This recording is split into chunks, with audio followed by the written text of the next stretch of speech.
Friends నాకు ఇందాకే unknown number ఇంకా కాల్ వచ్చిందనమాట. నేను హాస్పిటల్‌లో రెజ్యూమ్ ఇచ్చాను. వాళ్ళేమైనా చేస్తున్నారేమో అని చెప్పేసి రిసీవ్ చేశాననమాట అన్నోన్ నంబర్ అని. మేడం నమస్తే అన్నారు. నమస్తే సార్ చెప్పండి అనేసన్నా. నేను పలానా నుంచి కాల్ చేస్తున్నాను.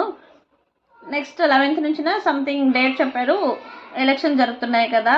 మీరు ఏ పార్టీకి ఓటేస్తారు అని చెప్పేసి అన్నారు. ఓట్ అనేది నా హక్కు కదా! అది నా ఇష్టము. నేను ఏ నాయకుడికన్నా యేసుకుంటాను. ఏ పార్టీకన్నా యేసుకుంటాను. అయినా మీరెందుకు అడుగుతున్నారు అని చెప్పేసి అన్నా.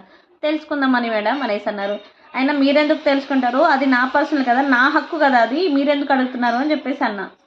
దానికి సర్వే మేడం ఇది అని. ఏ నంబర్ పడితే ఆ నంబర్‌కి ఫోన్ చేసి మీరు ఏ పార్టీకి ఓటేస్తారని తెలుసుకోవడం సర్వేనా? నాకెందుకో నచ్చలేదు.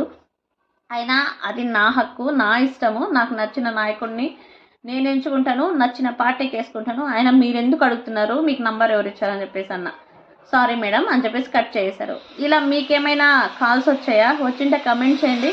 వచ్చినా మీరు ఏ పార్టీకి వేస్తామని చెప్పేసి అసలు చెప్పనవసరమే లేదు. అది మన హక్కు. మన ఇష్టం వచ్చిన నాయకుడిని మనం ఎంచుకోవచ్చు. నచ్చిన పార్టీకి వేసుకోవచ్చు. అయినా వాళ్ళకి చెప్పాల్సిన అవసరం కూడా లేదు. గుర్తుపెట్టుకోండి. ఇలా ఫోన్ చేసి అడిగితే అసలు చెప్పకండి మీరు.